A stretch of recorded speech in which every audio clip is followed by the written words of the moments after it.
missed New Comic Book Day Wednesday, but as long as you're getting new comics, every day is New Comic Book Day. So anyway, just get right into it.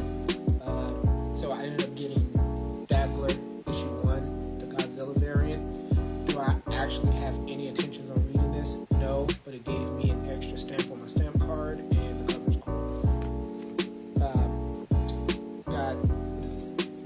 Mutant Nation issue 1. This was part of my kind of like extra book. So my locals, what they do is, if a new book comes out that they think that you'll be interested in, they just throw it in your box and then you can just choose to keep it or not. And I just got Mutant Nation issue 1. Casey Jones is the agent of the Foot Clan, so that should be an interesting read.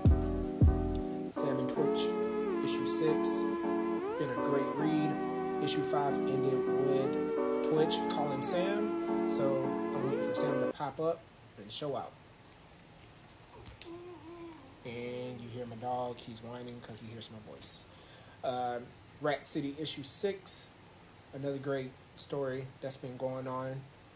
We're finally getting to the nitty gritty of the Spawn lore within this, so can't wait for it to dive deeper and we see more of what this futuristic Spawn suit can do. Power Fantasy issue 2, such an amazing read. The first issue was great. I really enjoyed it.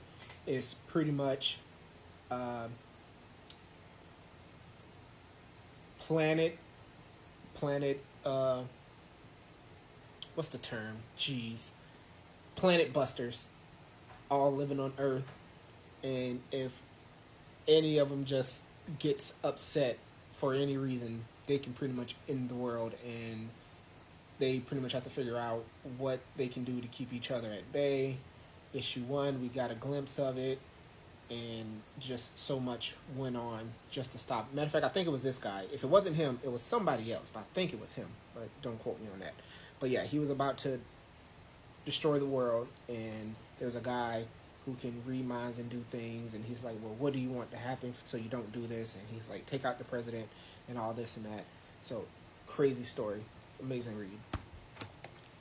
Absolute Power Super Son, Absolute Power story continued. Like I said before, I am so done with tie-in, so I'm just reading just straight through. They try to give me Venom War tie-ins, and I'm like, no, take those back. I don't want them. And we actually had a good conversation, me and the owner, about tie-ins, because he actually agreed with me. You know, it's like sometimes you read tie-ins and they have absolutely nothing. He was talking about House of M, like the very first House of M that happened like years ago. But yeah, we both agreed that sometimes, most of the time, tie-ins, if you like to read just to read it, great. If you want to get to the nitty-gritty of the story, sometimes tie-ins can mess that up. And I brought up Brightest Day, Blackest Night, how, you know, I'm reading Birds of Prey now, and Birds of Prey doesn't have anything to do with the story. It doesn't push the story. Like, I can skip it, but I spent so much time and effort and years getting that full, like, collection run. I'm reading everything. But yeah, want to read this. I'm not a big fan of Superman, but you know, it ties directly into the story, so I kind of want to see what this is about. And last but not least, this is a Mighty Morphin Power Rangers issue 3.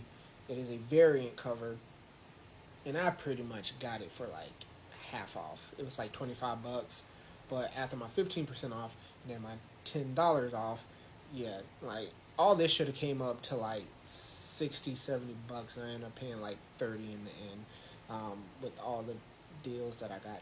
But you got the pterodactyl with the Pink Ranger on top doing her signature pose. Amazing cover. I kept staring at it for like a few weeks, and I'm like, I have to get that. If it's still here, I'm going to get that. But those are my pickups. Really, really great pickups. All of them I can read. Usually I'm getting stuff that I can't read yet because I'm catching up. But with that being said, thanks for watching. Super Heavy Sam, out.